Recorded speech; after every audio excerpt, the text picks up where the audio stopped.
La nabiyya wa la rasula ba'dah. Taib ikhwas sekalian yang Allah Subhanahu wa taala muliakan. Alhamdulillah, pada kesempatan kali ini Allah Subhanahu wa taala masih memberikan kita nikmat dan karunia yang sangat banyak sehingga kita bisa bermudarasah ilmu, sama-sama bertadarus kitab-kitab ulama yang berbicara tentang ilmu sehingga kita bisa mengamalkannya. Karena sesungguhnya tujuan daripada belajar adalah untuk diamalkan. Seorang muslim apabila dia belajar ilmu agama itu bukan untuk mencari dunia. Tapi orang yang belajar agama untuk mencari akhirat. Motivasi terbesar kita adalah surga Allah Subhanahu wa taala. Keinginan dan puncak harapan kita ketika kita menuntut ilmu bukanlah harta, bukanlah kedekatan dengan orang-orang yang berada, bukanlah menjadi pejabat atau dekat dengan mereka, akan tetapi menjadi dekat dengan Allah Subhanahu wa ta'ala dan mencapai surganya. Inilah tujuan kita belajar ilmu agama. Oleh sebab itu Rasulullah sallallahu alaihi wasallam bersabda dalam hadis yang sahih, "Wa man salaka tariqan yaltamisu fihi ilman sahhalallahu lahu bihi tariqan ilal jannah." Barang siapa yang menempuh suatu perjalanan yaltamisu fihi ilman, yang mana dia di sana di jalanan tersebut mencari ilmu, maka Allah Subhanahu wa taala akan memudahkan baginya jalan menuju surga. Ketika di sana jalan menuju surga, maka langkah-langkah yang sedang kita lakukan ini adalah langkah kebahagiaan. Langkah yang kita tempuh saat ini, walaupun secara online, adalah langkah kesenangan, langkah kebahagiaan.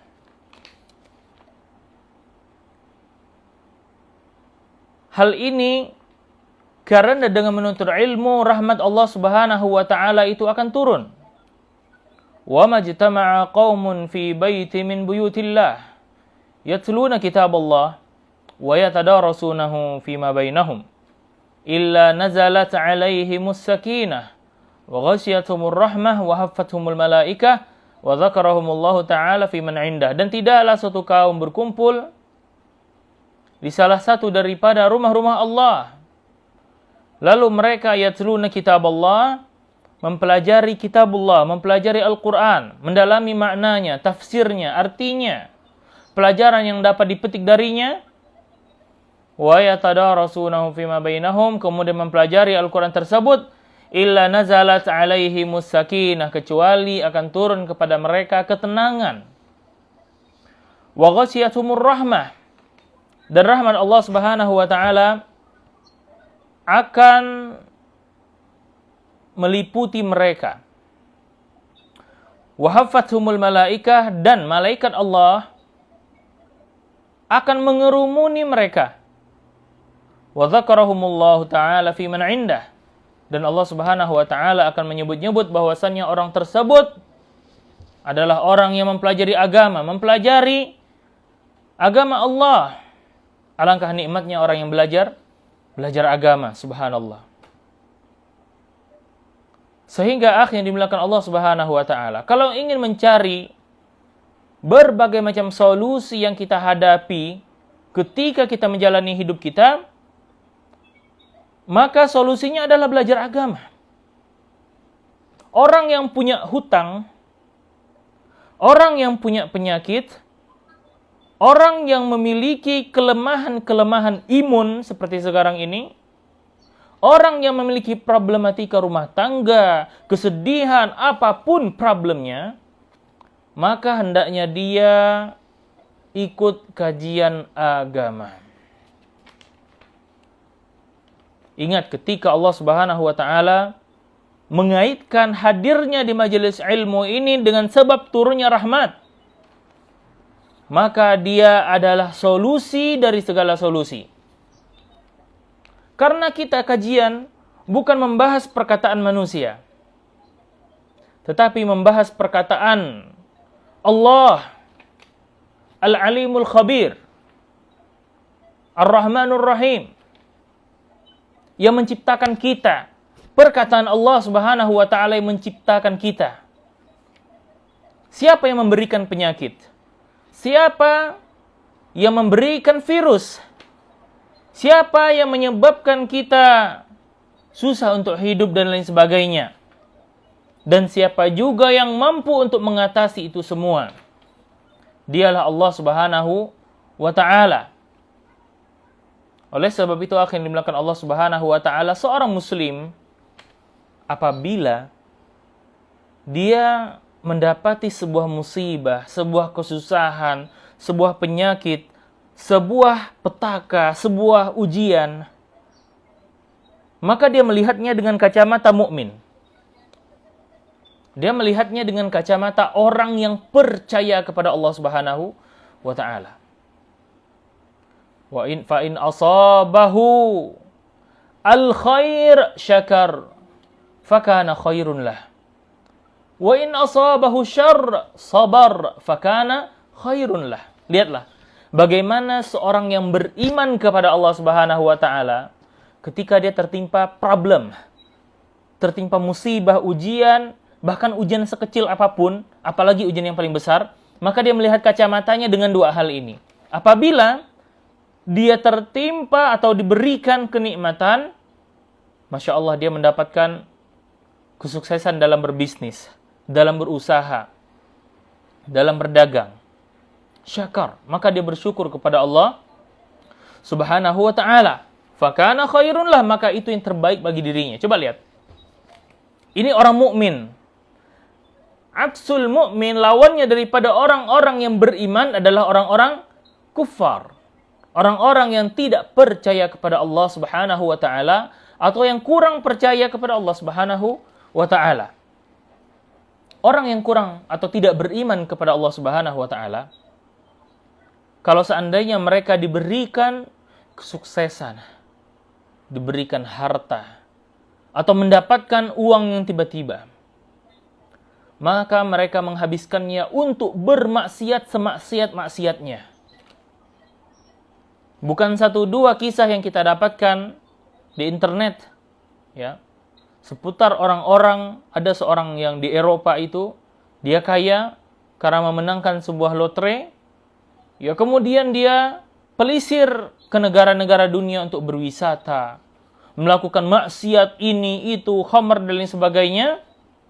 Lantas uangnya habis tanpa sisa, tidak ada berbarokah. Lalu dia kembali lagi ke negaranya, menjadi tukang bersih-bersih. Ya. Padahal sebelumnya dia kaya. Coba kita lihat, tidak ada keberkahan di dalam hartanya.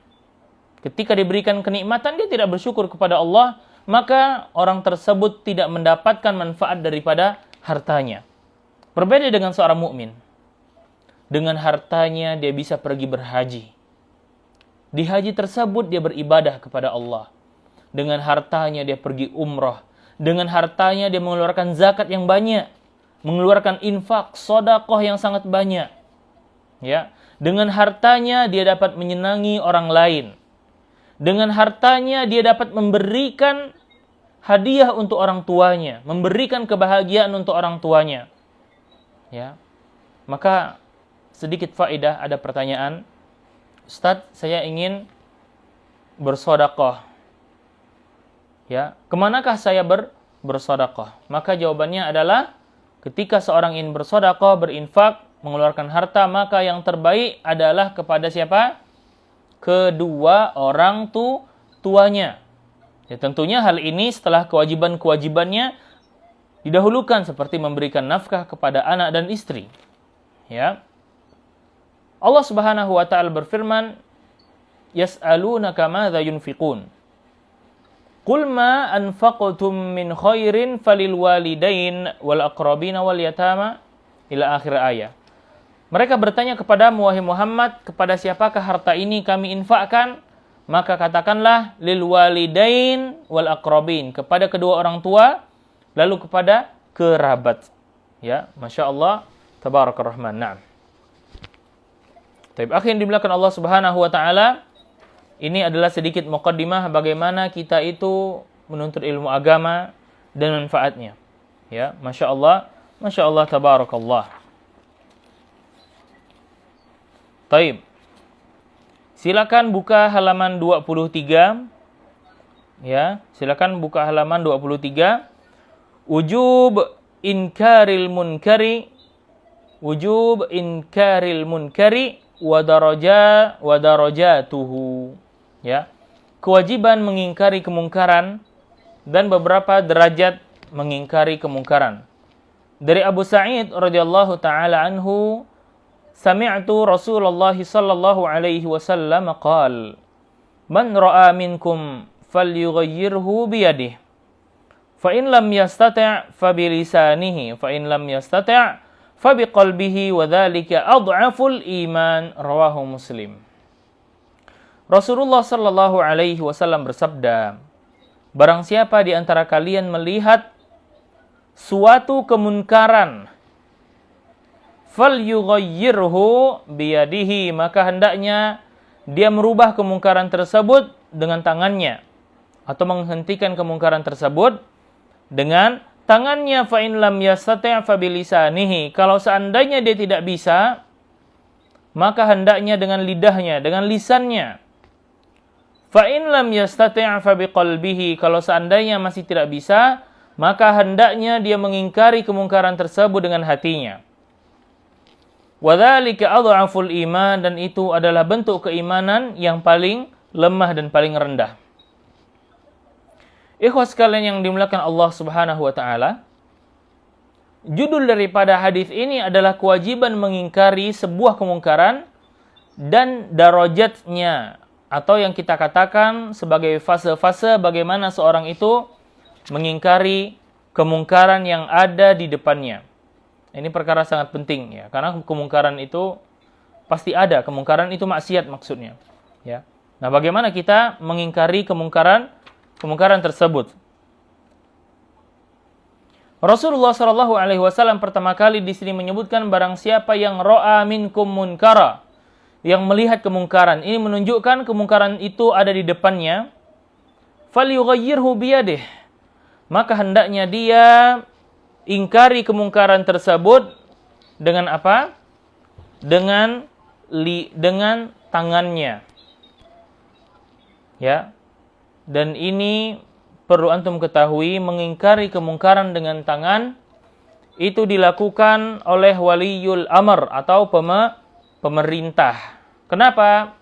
Karena pemerintah ini memiliki kekuatan dan kemampuan untuk melakukannya.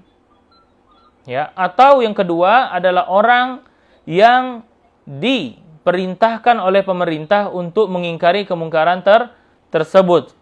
Ya, kalau di Arab Saudi ini ada namanya Hay'ah Amar Ma'ruf Nahi Munkar. Polisi Amar Ma'ruf Nahi Munkar. Kalau misalnya antum umroh, haji, atau antum lihat di live Mekah itu, polisi Amar Ma'ruf Nahi Munkar itu mereka pakai shimak seperti ini, ya. Atau pakai gutrah seperti ini, ya. Yang juga mereka memakai mishlah atau bish seperti ini, ya. Bajunya khas sekali kelihatan, bukan pakai baju polisi tapi baju-baju ahli ilmu. Ya, mereka itu polisi apa? Polisi Amar Ma'ruf Nahi Munkar. Biasanya mereka ada di Maqam Ibrahim dan berada di sekeliling Ka'bah. Kenapa ada di Maqam Ibrahim? Itu untuk menasehati atau Amar Ma'ruf Nahi Munkar terhadap orang-orang yang suka menyembah-nyembah Maqam Ibrahim. Ya, ada juga yang tabaruk ke Maqam Ibrahim, jamaah haji, jamaah umroh itu. Makanya dilarang oleh Hay'ah Amar Ma'ruf Nahi Munkar, dan mereka berhak melakukan demikian dan wajib atas mereka. Karena mereka adalah yumathilu al-hakim awil amir. Mereka adalah orang-orang yang mana ditugaskan oleh pemerintah. Ya, maka mereka berhak untuk melakukannya. Ya.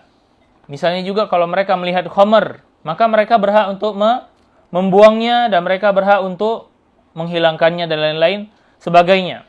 Ya. Kemudian kalau seandainya orang awam, yang mana orang awam ini lemah, tidak memiliki kekuatan, dan kemungkinan apabila dia melakukan amar ma'ruf nahi munkar dengan tangannya ada mudarat, maka dia tidak boleh melakukan amar ma'ruf nahi munkar dengan tangan. Ya, kecuali tadi pemerintah atau orang yang diberikan mandat oleh pemerintah untuk melakukan amar ma'ruf nahi munkar. Contohnya seperti polisi hay'ah tadi, amar ma'ruf nahi munkar. Nah, kalau orang awam biasa kalau melakukan ini itu mendapat mudarat, maka dia tidak boleh, maka dia melakukannya dengan lidahnya. Fabilisanihi. Misalnya ada khamar, orang minum khamar. Dia harus nasihati orang yang minum khamar tersebut. Tapi muncul pertanyaan, Ustadz, kalau seandainya kita menasihati orang yang sedang minum khamar, nanti dia mabuk, kemudian dia ngamuk dan mukul kita, membunuh kita, ngejar kita. Maka apa yang kita lakukan? Kita tidak boleh amar ma'ruf dengan tangan dan tidak boleh amar ma'ruf dengan lidah. Diamkan aja. Fa in lam yastati' fa biqalbihi. Kenapa kita diamkan? Bukan berarti kita ridho, tapi kita mengingkari tetap dengan apa? Dengan hati kita. Ya. Tetap mengingkari orang-orang minum khamar itu dengan hati-hati kita. Dan inilah yang dilakukan oleh Syekhul Islam Ibnu Taimiyah rahimahullahu taala. Ibnu Taimiyah rahimahullahu taala, suatu ketika beliau itu berjalan dengan murid-muridnya. Lantas ketika itu ada orang-orang Mongol. Ya, orang-orang Mongol itu mereka adalah penjajah yang ada di zamannya Ibnu Taimiyah. Mereka dari daerah Mongol itu, ya. Kemudian menjajah sampai negara Asia, negeri-negeri Asia dan negeri Timur Tengah, termasuk Baghdad dan lain sebagainya. Nah, Ibnu Taimiyah melihat orang-orang yang orang-orang Mongol itu sedang mabuk-mabukan. Ya, sedang mabuk-mabukan. Maka muridnya mengatakan, "Wahai Ibnu Taimiyah, kenapa kita tidak menasihati mereka dan kita mengingkari kemungkaran yang mereka lakukan?" Kemungkaran di depan Ibnu Taimiyah. Tapi Ibnu Taimiyah rahimahullah ta'ala mengatakan tidak.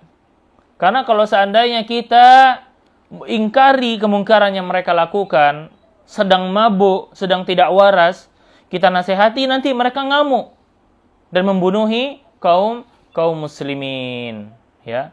Dan sesungguhnya ketika mereka mabuk itu, mereka tidak membunuhi kaum muslimin. Coba kita lihat di sini adalah maratibu al-amru bil ma'ruf wan nahyi 'anil munkar. Ya, fase-fase bagaimana seseorang itu melakukan amar ma'ruf nahi munkar. Ya, tapi yang dimuliakan Allah Subhanahu wa taala, berbeda halnya dengan di rumah. Ketika antum di rumah, antum sebagai kepala keluarga, ada sebuah maksiat. Anak tidak sholat misalnya, istri malas-malasan tidak sholat misalnya, atau ketiduran dan lain sebagainya, maka kita melakukan amar ma'ruf itu dengan tangan kita, dengan lisan kita, dan dengan hati kita. Maksudnya dengan tangan ini bukan dipukul, tidak. Ya. Termasuk amar ma'ruf nahi munkar adalah memberikan air, kemudian memercikkan wajahnya ke istri.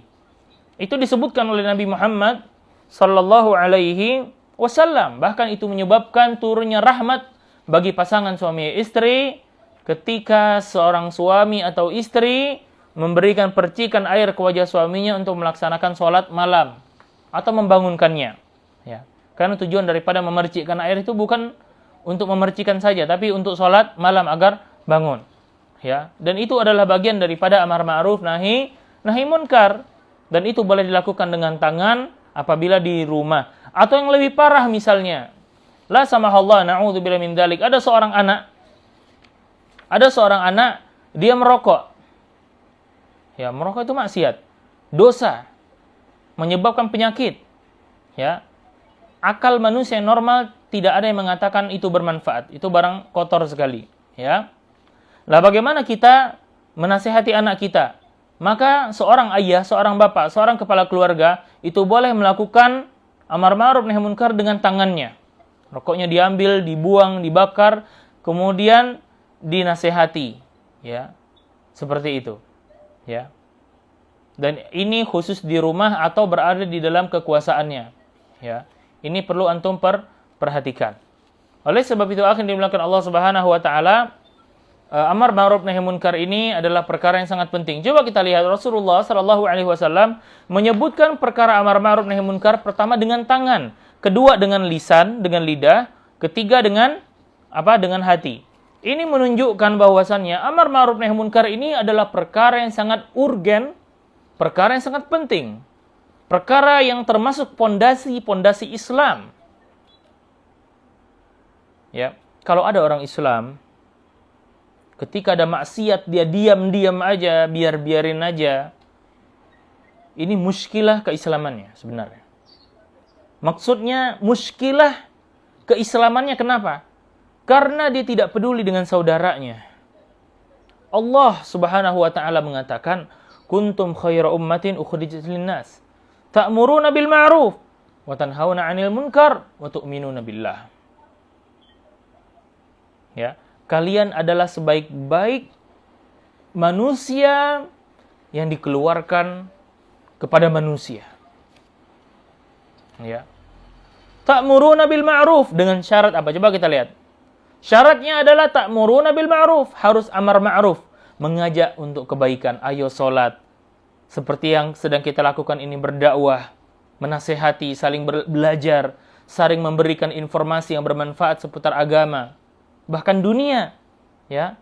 Wa tanhauna 'anil munkar, kemudian mencegah atau melarang daripada kemungkaran. Coba kita lihat. Ya, dua pondasi ini harus ada, amar ma'ruf nahi munkar. Tidak mungkin seseorang itu amar ma'ruf saja tanpa nahi munkar, atau tidak mungkin seorang itu hanya nahi munkar tanpa amar ma'ruf. Semua dua hal itu harus terpenuhi. Ya. Kalau seandainya kita mengajak orang untuk salat, ayo salat, ya. Kita mengajak, memberikan dia kabar-kabar gembira. Sesungguhnya orang yang salat itu akan diampuni Allah. Salat itu dapat mencegah kita daripada perbuatan keji dan munkar. Setiap langkah salat itu menuju masjid itu, langkahnya akan menghapuskan satu pahala, ya, menghapuskan satu dosa, dan dituliskan satu pahala. Ya. Kemudian berjalan ke masjid ketika di malam hari akan menjadi cahaya pada hari kiamat dan lain sebagainya. Kita memberikan motivasi. Atau kita memberikan ayat-ayat yang berisi atau dalil-dalil yang berisi ancaman, ya, agar orang takut kepada Allah. Ya. Kalau seandainya tidak salat, maka akan masuk ke dalam neraka, ya. Salat itu pembeda kita dengan orang-orang yang tidak beriman. Tidak boleh kita bermalas-malasan dalam salat, ya. Maka oleh sebab itu akan dimuliakan Allah Subhanahu wa taala, ini adalah bagian daripada amar ma'ruf nahi munkar, penting sekali. Ya. Kemudian Allah Subhanahu wa taala menyebutkan, lu'inal ladzina kafaru min bani Israil, ya, ala lisani Daud wa Isa bin Maryam, dzalika bima asaw wa kanu ya'tadun, kanu la yatanahawna 'an munkarin fa'aluhu labi'sa ma kanu yaf'alun. Coba kita lihat. Sesungguhnya ini ngeri, ya. Kalau kita melihat kemungkaran, kita diam-diam aja, itu muskilah. Ada anak sendiri yang tidak mau dirawat, dibiarkan bermaksiat, itu tanggung jawab di hari kiamat. Berat hukumannya, berat tanggungannya. Udahlah kita malas ibadah, ada lagi tanggungan yang lain. Ya, ingat ini. Allah Subhanahu wa taala berfirman, sesungguhnya lu'inal ladzina kafaru min bani Israil. Orang-orang yang kafir dari kalangan Bani Israel telah didoakan kutukan, laknat. Laknat itu kutukan, lengket terus pada dia, ya, sampai Allah Subhanahu wa taala hilangkan. Tapi itu orang-orang kufar, tentu lengket kutukan itu pada mereka. Ala lisani Daud wa Isa bin Maryam. Bahkan itu lengket kutukan itu, ya, melalui lisan Nabi Daud. Coba nabinya sendiri melaknat Bani Israilnya. Wa Isa bin Maryam, dan Nabi Isa, subhanallah. Dzalika bima asaw wa kanu ya'tadun. Hal itu dengan sebab mereka bermaksiat dan mereka melampaui batas. Coba kita lihat maksiatnya apa yang mereka lakukan. Apakah minum khamr, apakah berzina? Maksiat yang mereka lakukan adalah bima asaw wa kanu ya'tadun, kanu la yatanahawna 'an munkarin fa'alu. Mereka, ya, apabila ada orang yang bermaksiat di antara mereka, maka mereka diam aja, ndak mau menasihati. saling diam terhadap kemungkaran, udah biarin aja. Makanya Allah Subhanahu wa taala menjadikan mereka qiradata wal khanazir. Menjadikan mereka apa? Khinzir, menjadikan mereka kera. Ya. Karena apa? Karena mereka tidak mau amar ma'ruf nahi munkar. Diam-diam aja. Para ulama rahimahumullah taala mengatakan di dalam ayat ini adalah sebuah dalil yang menunjukkan wajib amar ma'ruf nahi munkar, walaupun orang yang melakukan amar ma'ruf nahi munkar itu masih bermaksiat kepada Allah Subhanahu wa taala. Ustaz, saya ini masih berdosa, masih bermaksiat kepada Allah. Bagaimana saya bisa menasihati istri saya? Bagaimana saya bisa menasihati anak saya? Saya sendiri masih bermaksiat. Maka kita katakan, akhi, berdasarkan firman Allah, kanu la yatanahawna 'an munkarin fa'aluh labi'sa ma kanu yaf'alun. Ayat ini wajib bagi kita amar ma'ruf nahi munkar walaupun kitanya masih bermaksiat. Masya Allah ya, ini ilmu baru. Jadi kalau ada orang yang bertanya tadi, ana masih bermaksiat, ana masih pendosa, ngapa ana berdakwah, ngapa ana nge-share ilmu, saya kan pendosa. Tidak boleh. Kita harus walaupun kita berdosa, karena kullu bani Adam khata' wa khairul khata'in at-tawwabun. Setiap anak Adam khata'un, pendosa. Ana berdosa, ana pendosa, kita pendosa. Semua pendosa. Wa khairul khata'in at-tawwabun, dan setiap orang-orang yang berdosa, yang terbaik daripada mereka adalah orang-orang yang bertaubat kepada Allah. Tawwab. Tawwab artinya adalah bukan sekedar taib. Ya, gemar bertaubat, beristighfar, meminta ampun kepada Allah. Sikit-sikit salah bertaubat, sikit-sikit salah beristighfar. Makanya Rasulullah SAW menyebutkan, wa inni la astaghfirullah fil yaumi mi'ata marrah. Sesungguhnya aku beristighfar kepada Allah sehari sebanyak 100 kali, dan ini adalah termasuk daripada zikir pagi dan petang ya. Semoga Allah Subhanahu wa taala mudahkan kita untuk melakukan zikir pagi dan petang tersebut ya. Coba kita lihat akan dimuliakan Allah Subhanahu wa taala. Masalah amar ma'ruf ini masalahnya panjang sekali.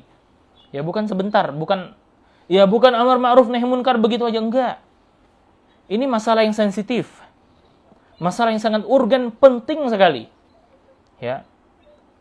Aisyah radhiyallahu taala anha mengatakan, "Ya Rasulullah, anuhlak wa fina salihun?" Qala, "Na'am, idza kathura al-khabath." Wahai Rasulullah sallallahu alaihi wasallam, ini Aisyah radhiyallahu taala anha, istri beliau, nanya kepada Nabi Muhammad sallallahu alaihi wasallam, "Wahai Rasulullah, apakah kita akan dibinasakan juga?" Ya, ketika turun bala, apakah kita akan binasa juga, ikut binasa, terkena kebinasaan, walaupun di antara kita ada orang-orang soleh? Maka Rasulullah Shallallahu Alaihi Wasallam mengatakan, "Na'am, idza kathural khabath." Ia akan ikut binasa, akan ikut hancur kalau kebanyakan maksiat di sana. Coba untuk melihat lafalnya di sini, soleh. Ya. Jadi akhirnya dimulakan Allah Subhanahu wa taala, keadaan mukmin itu ada yang soleh, ada yang musleh. Soleh, dia bermanfaat, melakukan ibadah, ya melakukan amar ma'ruf nahi munkar hanya untuk dirinya sendiri.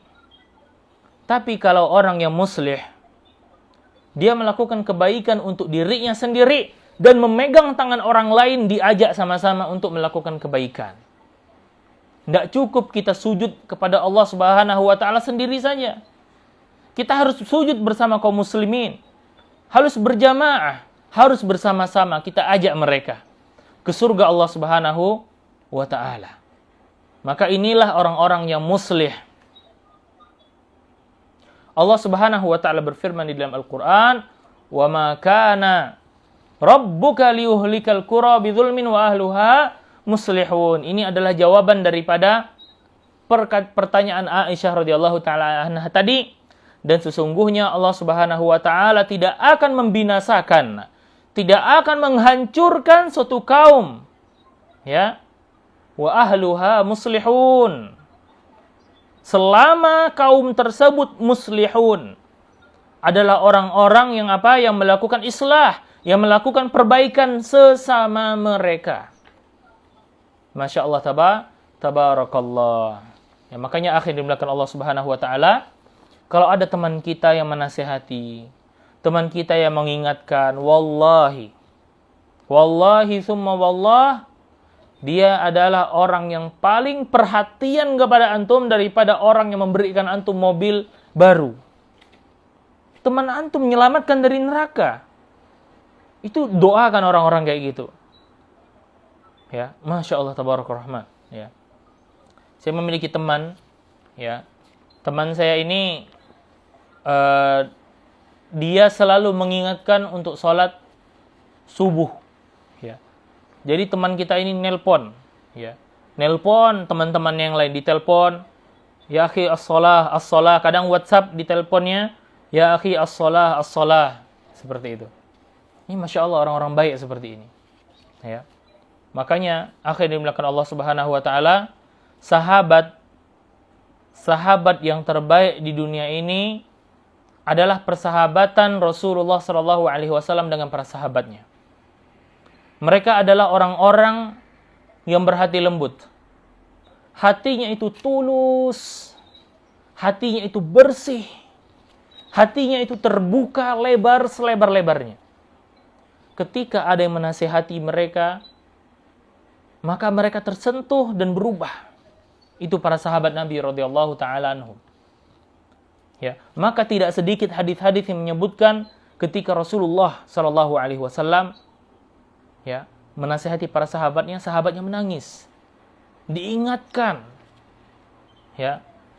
Di dalam sebuah hadis yang berisi tentang perintah untuk tamasuk dengan sunnah dan menghindari perbuatan baru dalam agama, ya Rasulullah sallallahu alaihi wasallam, alaikum bisunnati wa sunnatil khulafa'ir rasyidin mahdiyyin, sampai akhir hadis. Sebelum hadis itu, sahabat yang meriwayatkan hadis ini mengatakan, wa'adhana Rasulullah sallallahu alaihi wasallam mau'izata muwaddi' atau kama qala.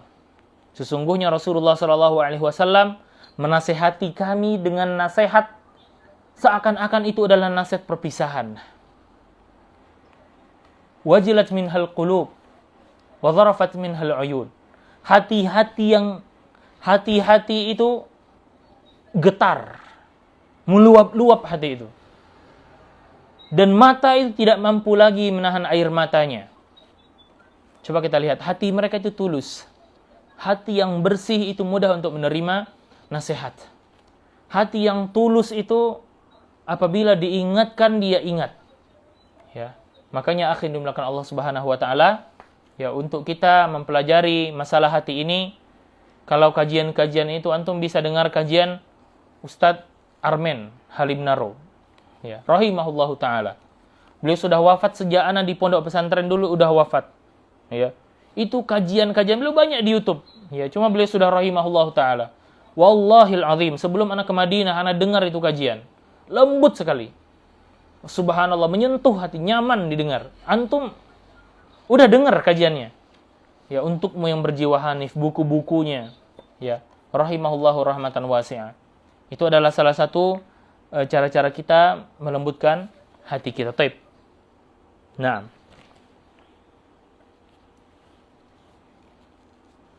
Taib. Silakan buka halaman 24. Silakan buka halaman 24.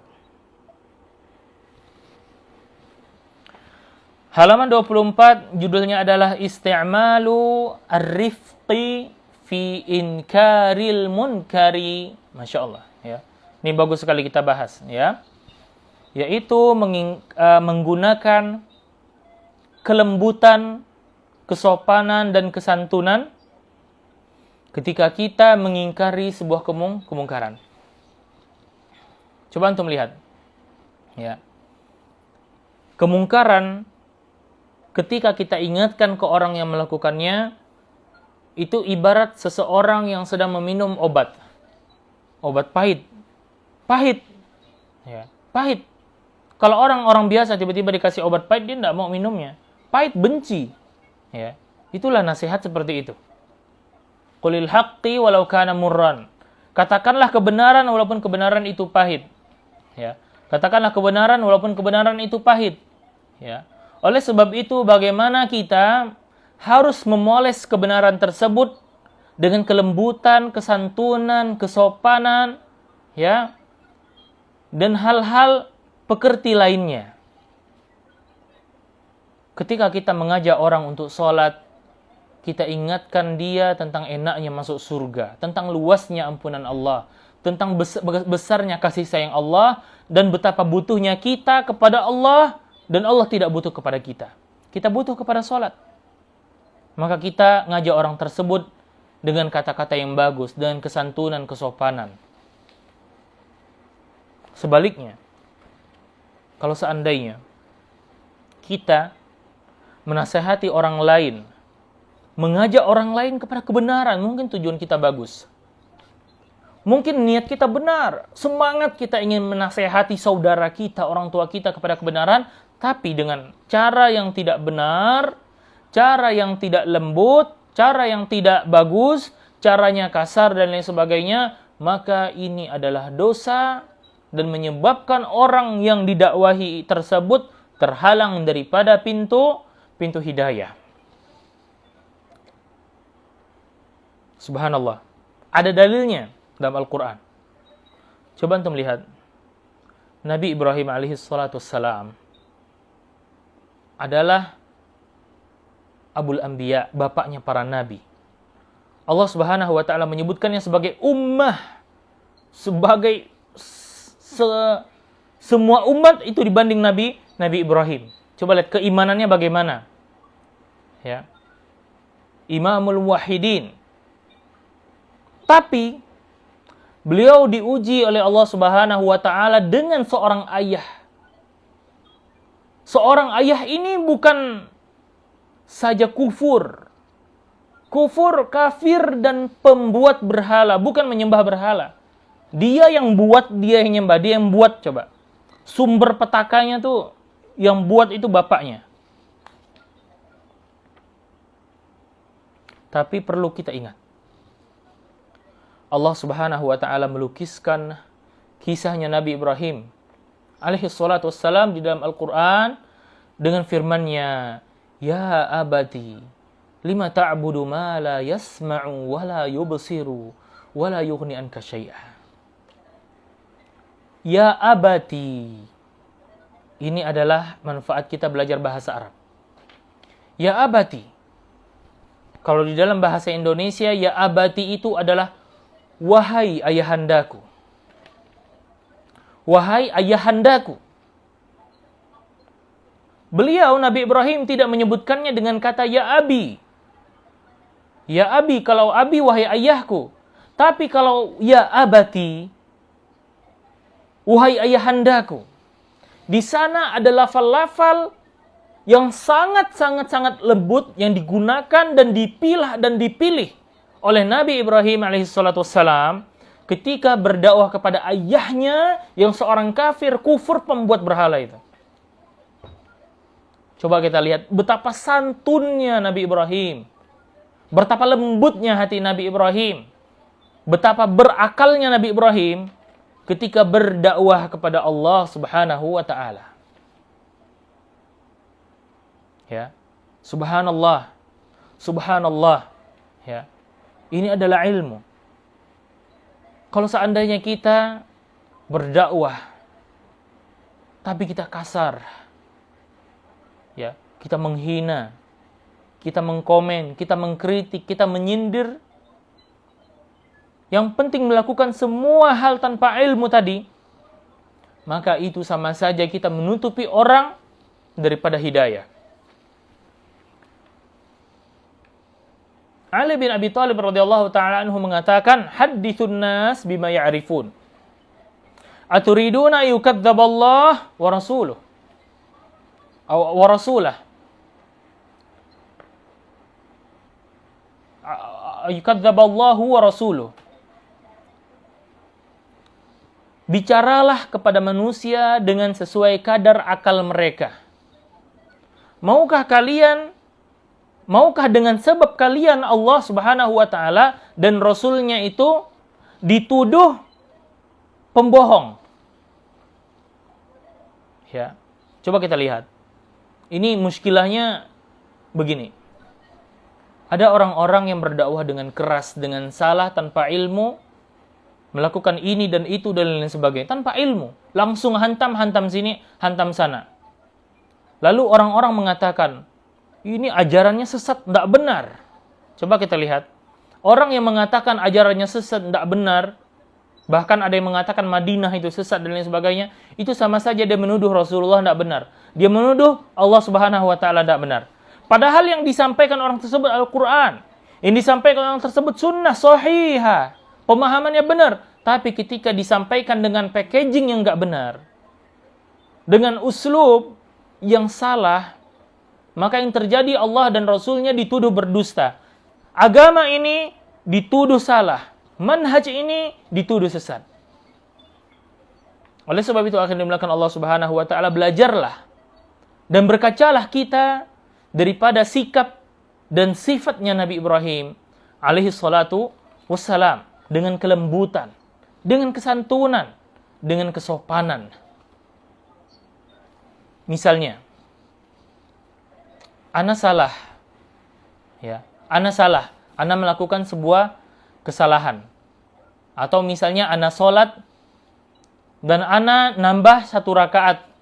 Jadi sholat zuhurnya jadi 5 rakaat. Seharusnya kan 4 rakaat. Lalu ada orang datang ke depan, langsung menjelek-jelekkan ana. Ente kenapa sholat zuhur 5 rakaat? Sesat ente, dolal ente. Sesat ente. Langsung dikatakan demikian. Pertanyaannya, antum yang di posisi imam tersebut disalah-salahkan di depan orang, dan memang salah. Dan dia benar, memang yang disampaikan yang benar. Antum terima enggak? Wallahi enggak diterima. Wallahi enggak akan nerima. Itu kebenaran.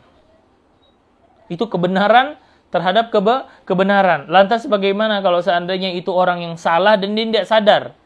Dia tidak sadar itu salah. Karena akhir dimulakan Allah Subhanahu wa Ta'ala, ya, syaitan itu lebih mencintai perbuatan-perbuatan baru dalam agama dibanding maksiat.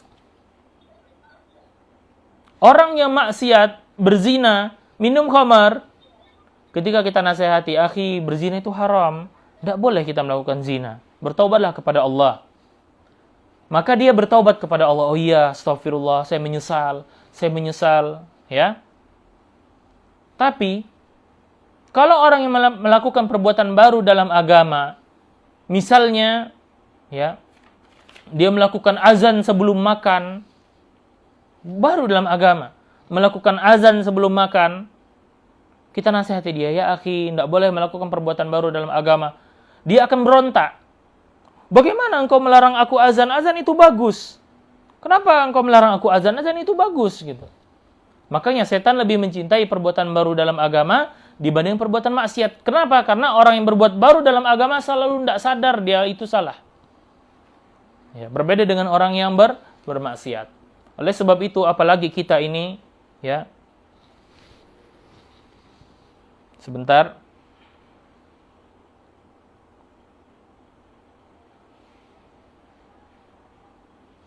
Baik. Apalagi kita ini sebagai seorang salafiyin, banyak sekali perbuatan baru di dalam agama di sekitar kita. Maka sampaikanlah hal itu dengan bijak, dengan ilmu. Ya.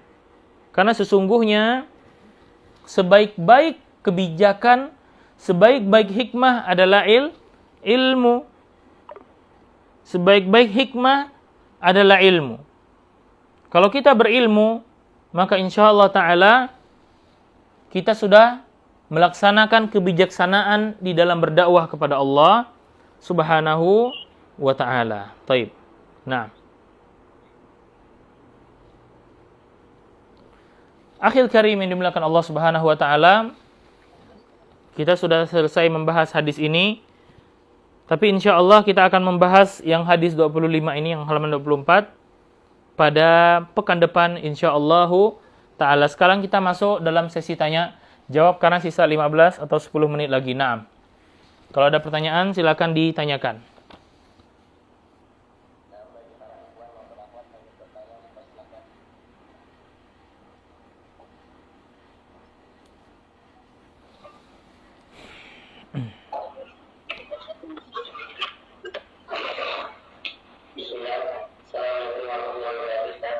Waalaikumsalam warahmatullahi wabarakatuh. Assalamualaikum warahmatullahi wabarakatuh. Antum dan memberikan keberkahan baik maksud. Yang pertama, jika kita berada di tengah-tengah keluarga dan di dalam pembicaraan tersebut membicarakan agama Allah tanpa ilmu, dan orang tersebut merasa dirinya di atas kebenaran, apakah kita langsung menjelaskan atau kita tunggu dulu? Bagaimana kita sebagai seorang penuntut ilmu? Taib. Ya. Wa ahsanallahu ilaikum ya akhil karim. Bagaimanakah sikap kita ketika kita berada di keluarga lantas ada orang yang berbicara tanpa ilmu? Maka hal di dalam masalah ini kita harus melakukan amar ma'ruf nahi munkar. Bagaimana caranya? Ya. Bagaimana caranya kita melakukan amar ma'ruf nahi munkar ini? Yaitu dengan mengajaknya berbicara empat mata bahwasanya yang dia sampaikan itu salah. Maaf paman, yang disampaikan itu hadisnya begini-begini. Tapi tentunya antum harus memberikan muqaddimah yang bagus dulu. Harus memberikan perkataan yang baik dulu. Wahai paman, maaf paman, atau bagaimanalah muqaddimahnya, pilih yang bagus. Ya. Sesungguhnya menurut yang ana pelajari itu demikian hadisnya. Misalnya dhaif, hadisnya lemah, atau mungkin pemahaman yang benar bukan seperti ini. Makanya akhirnya dimulakan Allah Subhanahu wa taala, saya katakan tadi, sebaik-baik hikmah di dalam berdakwah kepada Allah Subhanahu wa taala adalah menuntut ilmu.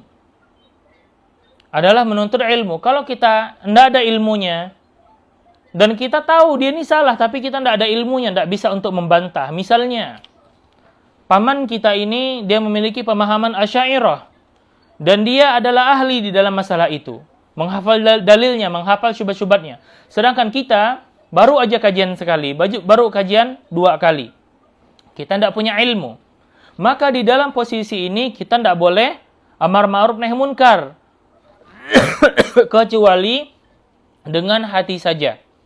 Amar ma'rufnya cukup dengan hati. Kenapa? Karena antum tidak punya ilmu. Kita tidak punya ilmu untuk membantahnya.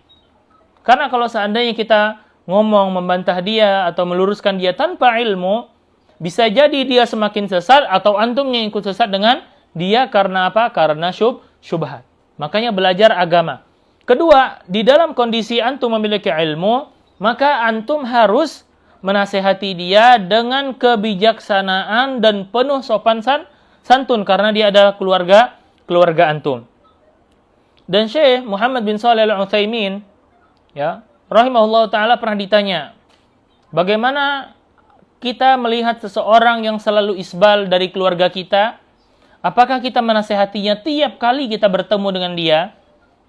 Maka Syekh Muhammad bin Shalih Al-Utsaimin mengatakan, Allah Subhanahu wa taala berfirman, ya, ud'u ila sabili rabbika bil hikmati wal mau'izatil hasanah wajadilhum billati hi ahsan. Lihat perkataan atau jawaban daripada Syekh Utsaimin tentang orang yang menasehati tiap kali dia melihat kemungkaran di keluarganya. Allah berfirman, serulah kepada jalan Allah bil hikmah wal mau'izatil hasanah, dengan hikmah, dengan kebijaksanaan. Syekh mengatakan menasehati orang setiap kali dia melakukan kemungkaran di dalam keluarga itu adalah tidak hikmah. Dan itu menyebabkan orang itu menghindari kita. Ya, menyebabkan orang itu menghindari kita. Ya, coba misalnya ada orang yang suka nasihati terus.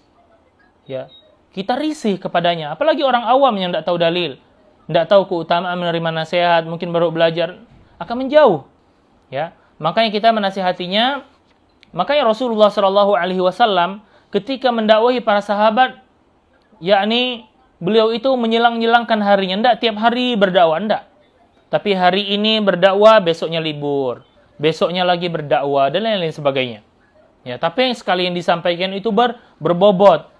Ya, makanya akhirnya dimulakan Allah Subhanahu wa taala, hindarilah hal-hal yang membuat orang itu menghindari dakwah ini. Ingat yang pertama, tetap menasehati dia dengan bijak dengan syarat kita berilmu dan kita mengetahui pokok masalahnya itu dengan benar-benar, ya. Mengetahui pokok masalah itu dengan benar-benar. Kedua, harus menasihatinya dengan sopan santun seperti yang dilakukan oleh Nabi Ibrahim alaihi salatu wassalam. Ketiga, tidak setiap kita bertemu dengan dia kita menasihati dia. Tidak setiap dia salah kita langsung menasihati dia, enggak. Tapi diberikan jarak, diberikan waktu, diberikan metode atau solusi agar dia itu enggak menjauh daripada antum. Ya, makanya berdakwah kepada Allah Subhanahu wa taala bukan hanya berdakwah dengan apa? Dengan lisan. Bukan hanya berdakwah dengan ilmu saja. Ya. Dan termasuk berdakwah dengan ilmu adalah mengeluarkan harta agar orang yang didakwahi tersebut lembut hatinya. Maka ada istilah di dalam dakwah itu, orang yang baru masuk Islam apa? Mu'allafah qulubuhum. Dan dia berhak untuk mendapatkan zakat.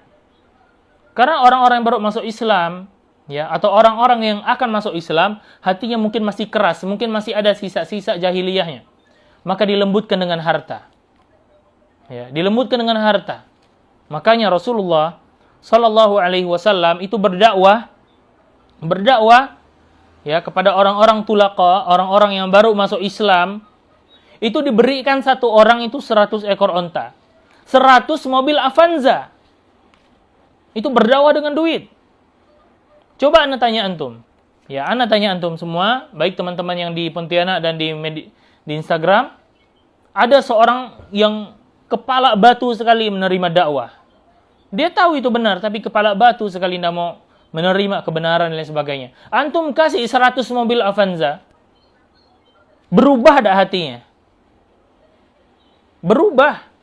Itu yang dilakukan Rasulullah Sallallahu Alaihi Wasallam. Makanya, ketika antum berdakwah, termasuk metode yang Ana pakai adalah kasih parfum.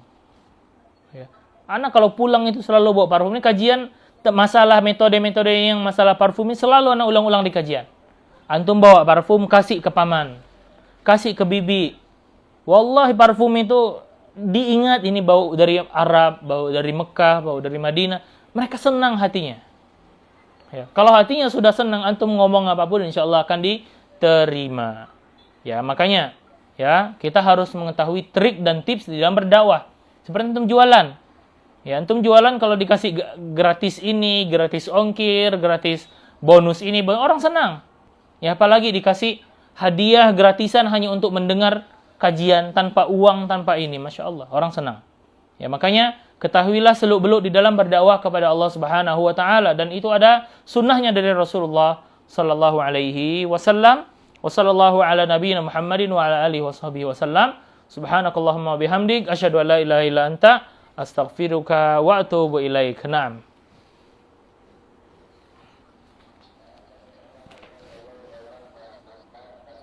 Ilmu dan nasihat-nasihatnya. Semoga bisa bermanfaat bagi kita semua yang mendengarkan.